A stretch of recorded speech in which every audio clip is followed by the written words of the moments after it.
Yo, Adrian! It's game day, and it's a big heavyweight battle today as the Eagles taking on the Seattle Seahawks, the defending Super Bowl champs, right here in Philadelphia at Lincoln Financial Field, where the Eagles, by the way, 12th man, are undefeated, and they did beat Dallas during the season. I'm just saying. I'm just throwing it out there. Anyhow, the Eagles, of course, are coming in 9-3. They are coming off that big Thanksgiving win at Dallas. As you saw, I had a lot of fun with that video a week ago. But anyhow, it's time to move on. Be ready for the Legion of Boom, the Seahawks. And, it should be a great game. I'm watching NFL Network this morning, as I usually do during game day. And once again, the entire panel is saying what the Eagles aren't going to be able to do, and boom this and boom that, and they're not going to be able to score against Seattle and everything. And I'm just kind of sitting there and taking it all in and saying, I understand Seattle has a great defense. I mean, there's no doubting that they are the Legion of Boom. They've been coming on the last few weeks. They've only given up 6 points in the last 2 weeks, but they have not in the last couple weeks gone up against an offense like the Eagles. And what I mean by that is not just because it's the Chip Kelly offense and the fast-paced offense and everything. Seattle's gone up against fast-paced offenses like Denver. But the difference is Denver didn't have that running game there. And the difference is that the Eagles have Shady McCoy and Darren Sproles and Chris Polk, too, when he comes in there. And I think that could be a difference in the game. I think Seattle the last couple of weeks, Arizona, San Francisco, they don't have imposing running games. And I know San Francisco, with Frank Gore years past may have, but not so much this year. And Arizona, not so much with them too. When they beat Denver, it was before Anderson took over as running back, and their running game was a lot different back then. Take a look at the teams Seattle lost to so far this season. They lost at home to Dallas with DeMarco Murray, and they lost at Kansas City with Jamal Charles. So they have struggled at times versus top running backs. Now, again, I'm not taking anything away from their defense. They are a great defense. But when top running backs have gone against them, they've had some success, and it's contributed to wins for those teams against Seattle. Another team that beat them earlier was San Diego, and San Diego has, of course, had a lot of success with their tight ends with Antonio Gates. Now, that was way back in October, I understand that, and the Eagles have really not featured the tight end too much in their passing attack, but this could be a game where maybe the tight ends can be featured a little bit. Maybe Brent Selleck, maybe Zach Ertz, who's been kind of the missing man for many weeks here. Maybe there's a reemergence of the tight ends in the offense. And look, Chip Kelly's not stupid. He's not going to just throw the ball in the direction of Richard Sherman and put the receivers in peril with those safeties. Now, they do have great safeties. Earl Thomas, who should have been an Eagle, should have been drafted. Damn Andy Reid, damn it. The year they let Dawkins go, they should have drafted Earl Thomas. And, of course, Cam Chancellor. Very good safeties. Maybe the best duo of safeties in the league. And they certainly make it tough. They make it tough. They showed some footage on NFL Network on a play where the 49ers tried to run, and Chancellor came really from how many yards back and held it to a 4-yard gain for Frank Gore. But that being said, it's not like the Seahawks come to this game undefeated. They have lost some games, and they have lost some games because they've struggled at times to stop the run. And that's one of the things that the Eagles can do and do pretty well. And they've been demonstrating that in their last few weeks is run the ball. The other factor in this game is it's not in Seattle. This game is at Lincoln Financial Field. And I know the Seahawks are playing really well, but the Eagles are playing really well at home. And so this is gonna be a very close game. This is gonna be if you like good defenses, this is gonna be a fun game to watch because it does feature two teams that are playing well defensively right now. Obviously Seattle, but you know what? The Eagles have been coming on in recent weeks too, and the Eagles' defensive line is playing as well as any in the league right now. They are really playing well. Now they're going to have to play well tonight because, the Seahawks do have beast mode. Marshawn Lynch. We talk about running backs. You got to talk about Marshawn Lynch. He's a game changer. He fights for every yard. He gets extra yards. You got to gang tackle him. The Eagles' defense has done very good against the run, including last week against DeMarco Murray. And I think they could have success again today against Marshawn Lynch. But the Eagles have to get home. The Eagles have to get him down, get him on the ground. Russell Wilson obviously is a big threat. Russell Wilson is a great quarterback, a great mobile quarterback. He does a lot of things with the handoffs. He looks like he's going to hand it off, then he takes off and run. The Eagles have to stay home with him. Certainly as well as the defensive line has played, they got to play that much well, and if not better tonight against Russell Wilson, who's a very elusive running back who makes plays, who as the old saying goes, he extends plays. And while their receivers aren't like the upper echelon, if you give a quarterback a lot of time to extend plays with his feet, someone's going to get open. And that's one of the things that Russell has done throughout his career so far. Even with not great receiving cores, but his mobility gives them more chances downfield to make plays. And that's something he demonstrated in the Super Bowl run last year.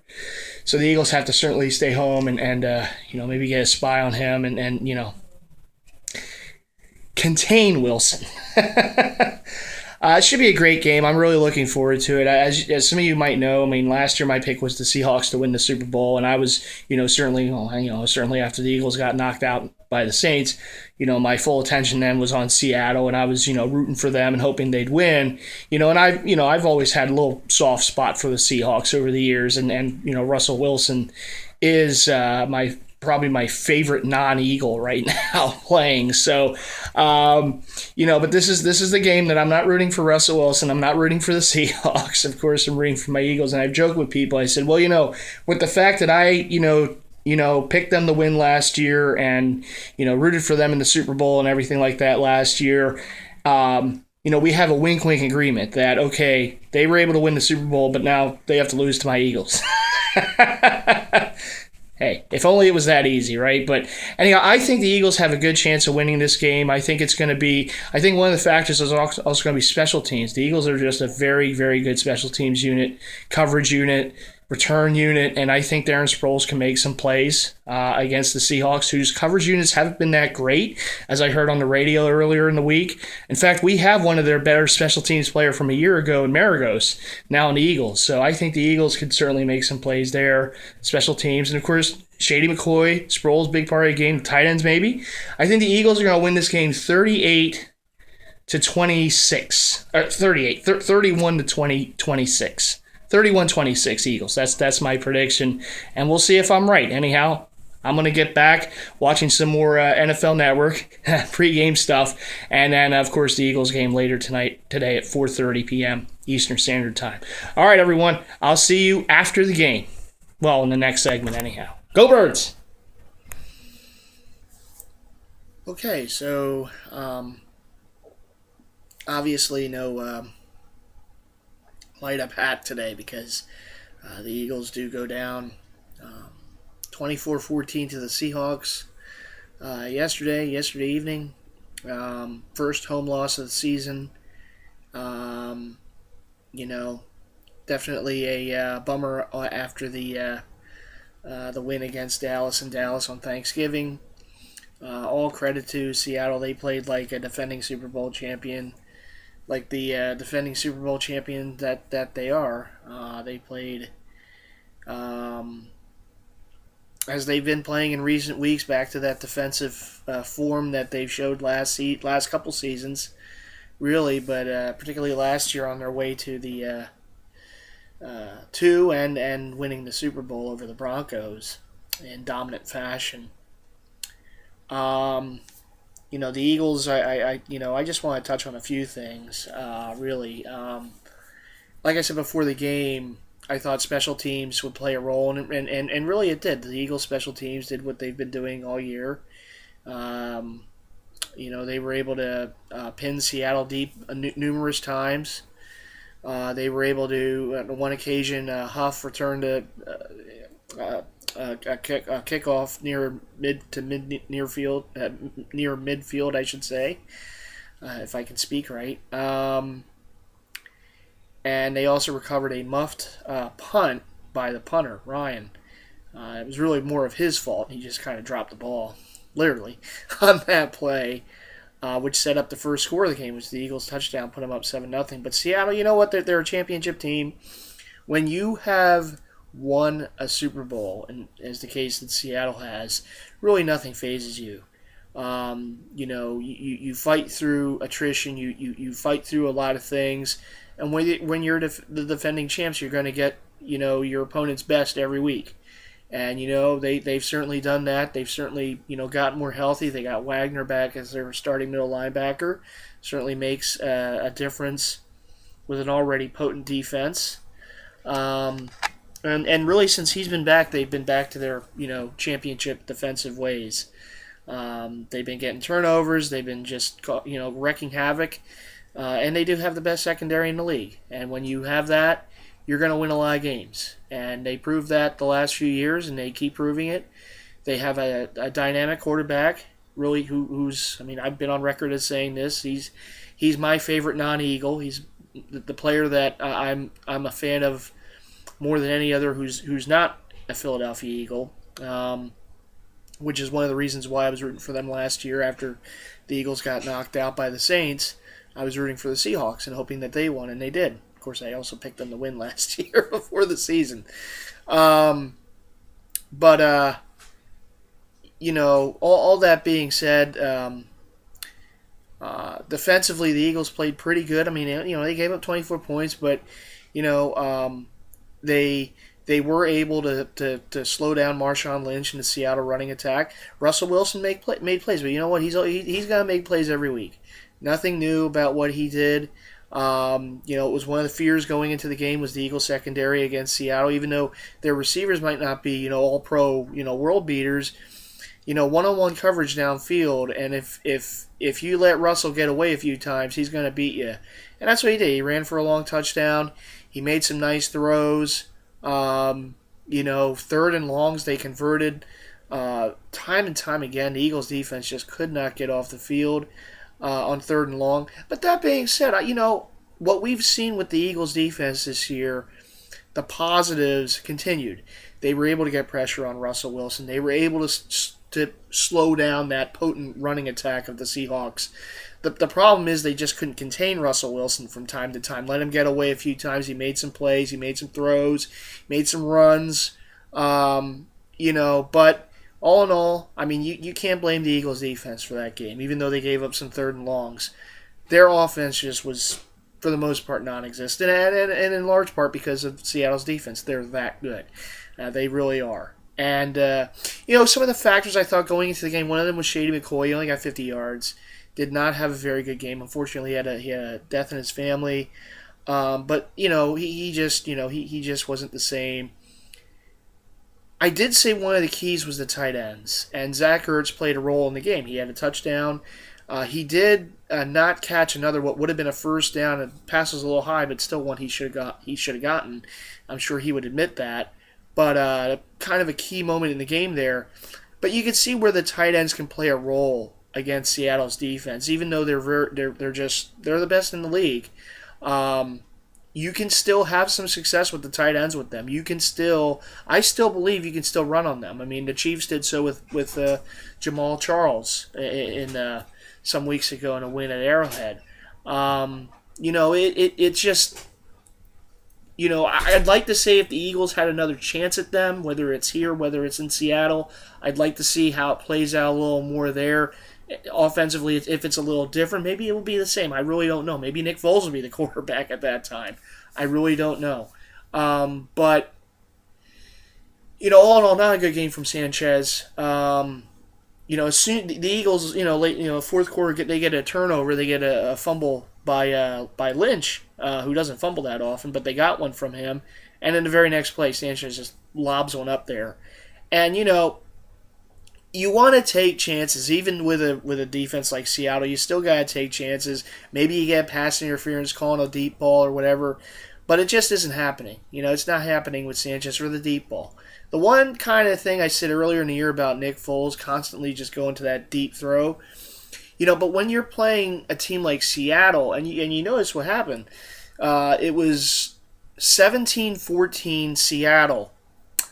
The Eagles had just scored a touchdown, Zach Ertz touchdown. Seattle had the ball, and Wilson goes with a deep throw. This is something that Seattle doesn't do a whole lot. They're not the type of offense that's going to go deep on you. But they did so because they noticed that the Eagles' corners, particularly Fletcher, who had another poor game, do not turn around for the ball while it's in the air. And what happens then? Well, even if it's an incompletion, you can get those pass interferences, and that's exactly what happened. They got a 44-yard penalty on a pass interference by Bradley Fletcher, and it led to a Seattle touchdown. Just like that, they were back up by 10. And that's not the defense that you want to fall down double digits to. They did right off the bat in the second half on a Shady McCoy fumble. Seattle got a touchdown right away off of that. Eagles were down 10. They cut it to 3 on the next drive. And then, boom, right down the field went Seattle, muchly aided by that 44-yard penalty. And they went back up by 10. My point is you have to take chances, and I know that's a great secondary with Richard Sherman and Maxwell, and of course the safeties Thomas and Chancellor. But you still gotta take chances. You still gotta go with that deep ball. Maybe you get a pass interference call. I mean, you have to take the chance, and the Eagles did not do that yesterday. They tried one deep ball, and it was incomplete to Riley Cooper, and they didn't try again the rest of the day. Now, they did, try a long pass that was kind of lobbed up there by Sanchez in the middle of the field. They got intercepted. I forget the name of the player, Harris, I believe, but number 27. That's what I remember. But that was a bad pass by Sanchez. But you still got to take chances. And early in the game, you saw, Chip Kelly went for it in 4th and 1, got it, and then they got the touchdown. I believe it was the next play to Jeremy Maclin that started the scoring in the game. Against a defense like that, sometimes you just have to take chances. And the whole moniker about Chip Kelly is he's a coach that takes chances. And yesterday was one of those games where I think they should have taken a few more chances. Mix things up a little bit. What wasn't working, don't keep going to the well. If you're going to throw on 3rd down, make sure you're throwing past the sticks instead of before the sticks, and then the guy gets tackled right away. Seattle is such a good tackling team, such a good tackling defense, and they're just athletic, they're fast, they can keep up with like any receiver. So when you're going 3rd and 6 and you're throwing a little 3-yard pass, that's not going to get it done. You got to get beyond the sticks. And I understand there were some pass interferences that weren't called on Seattle. A lot of talk today was about the officiating, and yes, the officiating crew that called that game, the Eagles are now lifetime like 1-5 with them, and Seattle's like 6-1. So, but it wasn't the officials. This game was lost because the Eagles could not move the ball in Seattle's defense for the most part, besides the one drive where they got the Zach Ertz touchdown. And it's just one of those things. I mean, Seattle right now, they're on a roll. They're the defending Super Bowl champs. They have the best defense in the league, as far as I'm concerned, as far as probably most people are concerned. And they're playing like it. They're doing damage as they did a year ago, and really the last couple years with that defense. And realistically, that's really all I could talk about the game. Wasn't a whole lot of positive on the offensive side to come out of that game. But defensively, I think they did some good things. They did all but shut down Marshawn Lynch. He had a receiving touchdown, but not a rushing one. And they were hitting him hard. I mean, this defensive front that the Eagles have is one of the best in the league. And I would put them up against any defensive front right now. The way Fletcher Cox and Connor Barwin and the rest of that line is playing, particularly against the run, they're getting a lot of pressure on the quarterback. And that's what you got to do to have success defensively. But you also have to have the secondary. If I may do a little real talk here, I'm sorry if this goes on for a little bit, but I really have to get this off my chest. And as a fan of a football team, whether it's collegiately or pro, it's a week-to-week deal. And after a win, you feel so great. You saw me after the win against Dallas on Thanksgiving. And after a loss, obviously, you think your team's the worst in the league, and how can we fix things? And you call it Manic Monday after losses, right? Or overreact Monday, or whatever they call it. And after, but it goes both ways. When they win, particularly a big win like it was last week on Thanksgiving, you think, oh, this team may have a chance to beat Seattle. They may have a chance to, who knows what can happen. Maybe they even go all the way or something like that. And then after a loss, it's the opposite. It's, oh my God, the coach stinks, the players stink. What are we going to do? Are we going to get in the draft and put all of our picks together to get Mariota? I mean, you hear all this. It's like, oh my God, and then they lose to Dallas next week, and if they lose that game, they're not going to make the playoffs and this and that because they have tiebreakers with this. You hear all that. Here's my deal with the Eagles. Here's my deal as I went into this season, as I'm watching things play out this season, and what I think the rest of the season is going to be. Now, before the season, I predicted the Eagles were going to go 11-5 and win the division. I still think they can do that. In fact, I think they could probably get 12 or 13 wins even, maybe, if they win out. But win the division, get a home playoff game. They're not going to be a 1 or 2 seed. They'll probably, as high as they'll be, will be a 3 seed. And get that home playoff game in the wild card round. Are the Eagles good enough to beat the Packers or Seattle? Right now, I'd have to say no. I think it's proven. The Eagles played the Packers. They got blown out in Green Bay. If they go back to Green Bay, whether it's Sanchez or Foles at quarterback, they'll probably lose again because the Packers right now are a better team.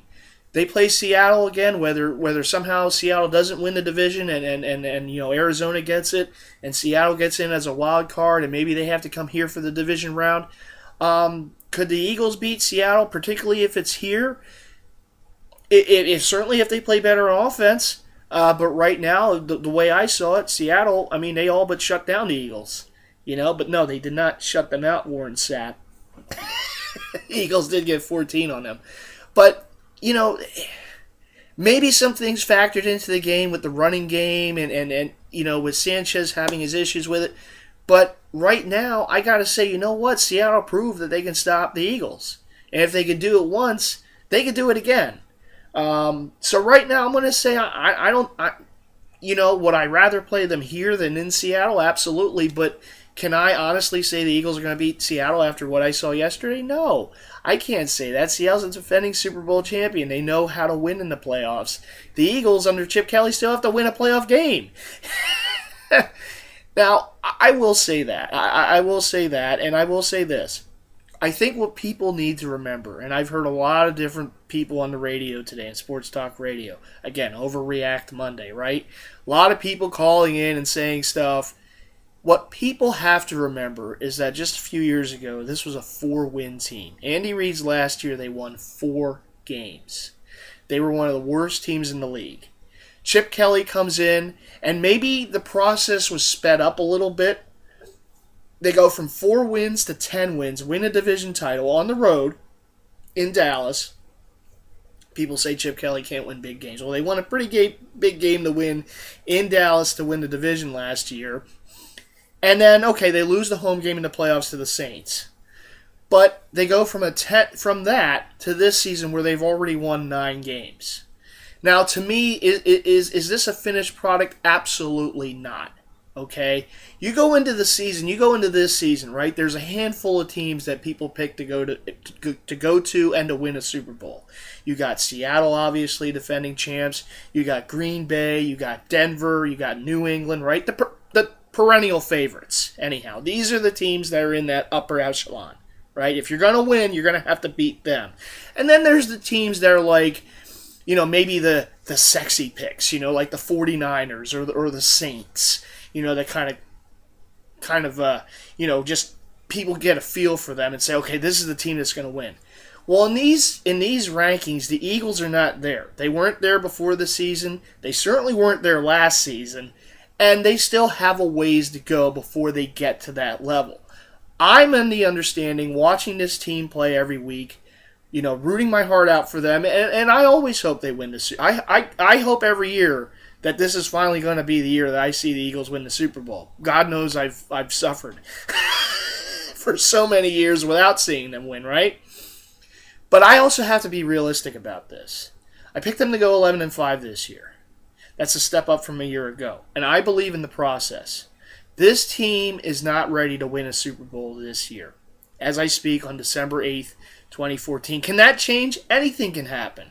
I mean, you've seen the Giants teams, that are just look god-awful from time to time during the season, and they go on to win the Super Bowl. You saw the Packers, they went 8-8 or whatever that was that year they win the Super Bowl. Anything's possible.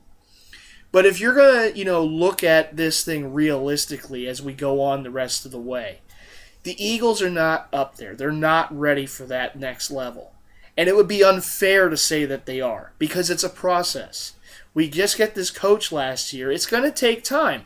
They already have had more success early on in the Chip Kelly era than they had in the Andy Reid era. If you remember in the Andy Reid era, the first season they won, 2-3 games? Right? 3-4 games, something like that. Well, Chip Kelly went 10-6 his first year, and already he has 9 wins. And that's with all the injuries that they've had and all the kind of inconsistencies that they've had on both sides of the ball for most of the season. 9 wins. And people say, well, they won in Indianapolis. They won in Dallas on Thanksgiving. People say, Dallas. But they still win. I mean, I remember seeing this Eagles team lose the teams that they have no right losing to over the years. And, last year even, at Minnesota against, the 4th-string running back was in that game. They lost that game. Castle had, the day of his career. I've seen that. And what I've also seen is now they're winning those games. There's no letdown game. This season so far, there's been no letdown game. They've lost some tough ones. Green Bay could be in the Super Bowl. Seattle can be in the Super Bowl. I know the 49er game was tough in San Francisco. They were a yard away from winning and couldn't do it. The Arizona game was tough. But they've played tough in these games besides Green Bay. Green Bay was a blowout. They've played tough. They're just about there. They're on the doorstep, but they still need some pieces. Defensively, they need cornerbacks. They need better cornerbacks, and they need another safety on the other side of Jenkins. They need help in the secondary. They might even need some help in the linebacking core, depending on what happens in the offseason with D'Amico Ryans. Trent Cole could be gone in the offseason. They might need another end. These are things that they need. These are what you need to have that success on a defensive side. Because I think this defense has a chance, particularly in the defensive line. Keep it going. They have a great defensive line now. Colin Jenkins, good safety. I like him. They have some good young linebackers like Michael Kendricks, the Angry Bird. Really like what they're doing there. Now you got to add to that. Offensively, I think we know some of the pieces here. One of the things they definitely need is a number 2 receiver. Riley Cooper's just not getting it done. People say, well, he blocks. Well, you know what? Hines Ward was the all-time greatest blocking receiver in the history. If you go back and look at film of Hines Ward, you know what I'm talking about. But you know what he also did? He also became the all-time greatest Steeler in receptions, reception yards, and touchdowns. Not only was he a great blocker, but he could make those tough catches, and he was never afraid to go down the middle. Riley Cooper is not a good receiving receiver, and that's bad.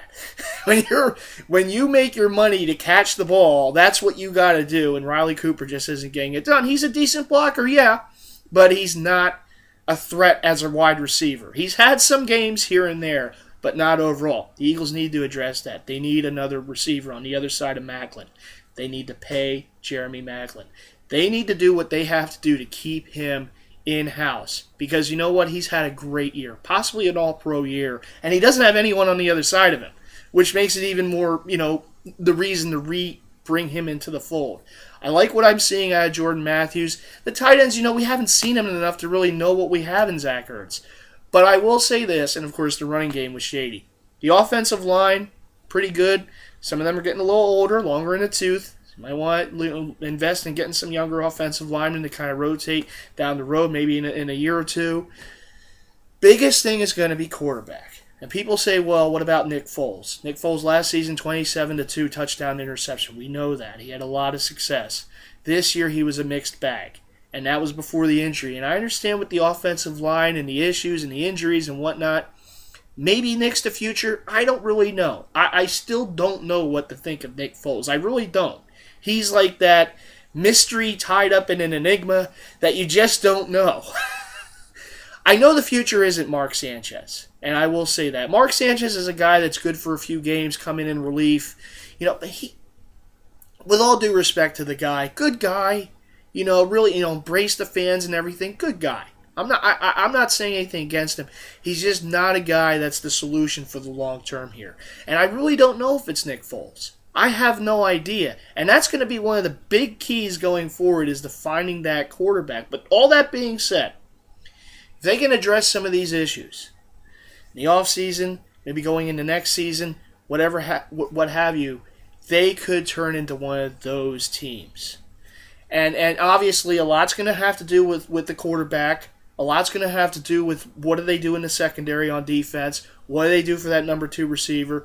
What do they do, to solve some of the other issues that they've had? Special teams has been wonderful. I wouldn't touch that at all. Okay, in fact, I would make sure these guys are back for next season. But the biggest question to me, the biggest question mark is the quarterback and what are you going to do to solve the secondary? Because you can have a great front, but if your secondary is just not getting it done, you're going to have moments like you saw in the game yesterday, like we've seen all year. 3rd and longs, can't stop it.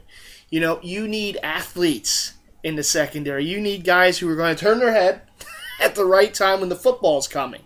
I know that they taught this thing where they just keep their head on the receiver and make the move when the receiver looks for the ball. But you got to turn around every now and then and see where that ball is. I mean, you have to, right? My mind is that the Eagles are on the right track. And I really believe that. I firmly believe that. I've told other fans who've gotten on me, I said, you know what? Within the next 2-3 seasons, I'm going to watch this team win the ultimate prize because I do believe they're close. And I do believe they're going on the right track. Not to fall off of it now. But I do believe that they're going on the right track. What do I think they're going to do the rest of the season? I'll tell you what I think they're going to do the rest of the season.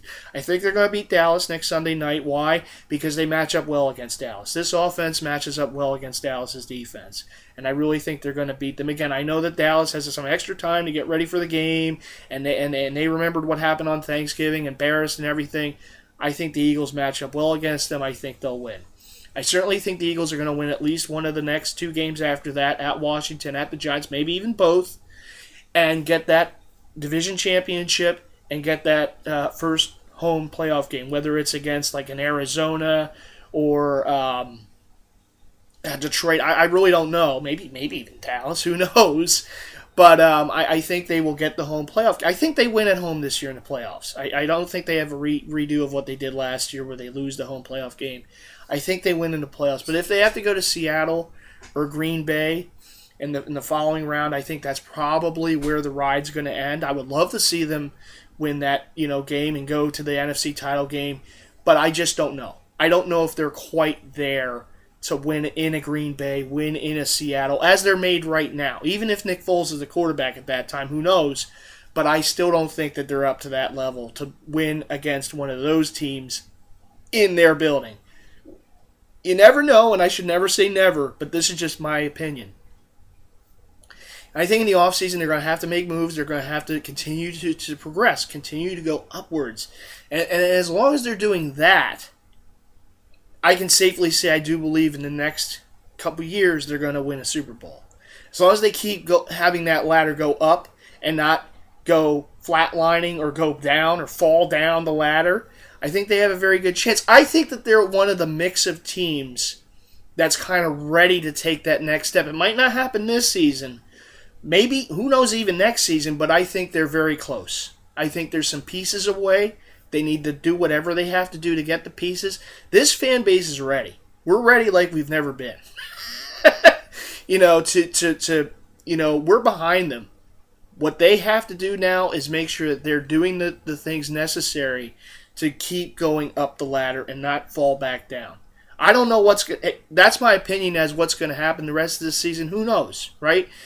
Let the games play out game by game. That's what we do as football fans. It's a week-to-week thing. If I were to have a crystal ball in front of me, that's what I would see happening. I believe in Chip Kelly. I do. And I know there's some fans of the Eagles that just don't believe in him and think it's all gimmicky and hyped. I believe he's a good coach. I think he's proved it already. Yes, I would like to see them win more against some more of these, upper echelon teams. But maybe they're not ready just yet. We have to remember this is still a process. This is a little accelerated in the process, but it's still a process. And I believe that the time will come for that. I do believe within a year or so, if maybe even the playoffs this year, but I do believe that they're close. I just think there's a few pieces that they need to add, particularly on defense in the secondary, get a number 2 receiver, and see what we have at quarterback, see what we have at Nick Foles, if they choose to go that route next season. One thing I kind of don't want to do is get a rookie quarterback and kind of try this whole thing all over again. Even though we don't know exactly what we have in Nick Foles, he is a bit of a proven commodity in the league. And, maybe even if they draft a Mariota, I just don't know. I don't know if that's going to work going forward. And I certainly wouldn't give up the whole draft for him, a la the Redskins did for RG3 some years ago. So yeah, that's my thoughts. As we come really to the tail end of the season, it's 3 weeks to go. Huge game next Sunday night on national TV on NBC against Dallas. It's another Dallas week. We all know my thoughts on those. But and I'm sorry if I rambled on, but I'm a fan, and I care about this team, and I want to see them win as much as any Eagles fan. But I also have to look at this thing as to where they stand right now and what I think going forward, how the rest of the season's going to go. I would love to see them win the Super Bowl. It would mean as much to me as it would any Eagles fan, of any age. Because I've watched a lot of games, and I've seen a lot of good, and I've seen a lot of bad. Right? Maybe a little more bad. But I'm ready for it. But I can't honestly say that I think this is the season. I can honestly say if they make the right moves in the offseason, maybe it could be next season. It is a process, but I do believe in Chip Kelly. I do believe in the system. I think they've done great things with the special teams.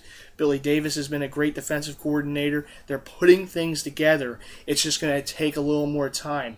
And, but going forward, let's see what we got. As always, I hope they win every week. Let's beat Dallas, of course. Even more so, I hope they win against Dallas. Sweep them and move forward. We're going to week 15 now already. My goodness, this season's really flown by, hasn't it? We're going to week 15. Eagles taking on the Dallas. Yes. Battle number 2 of the season with them. And this time it's here at Lincoln Financial Field. So a tough one, 24-14. Eagles lose to the Seahawks at home, the first home loss of the season. But hey, we got it out of the way. So now we can start a new streak against Dallas. And I'll see you in Week 15. As always, go Birds! And I'll see you Week 15, Round 2 with those cow clunkers. All right, everyone, take care. See you in the next one.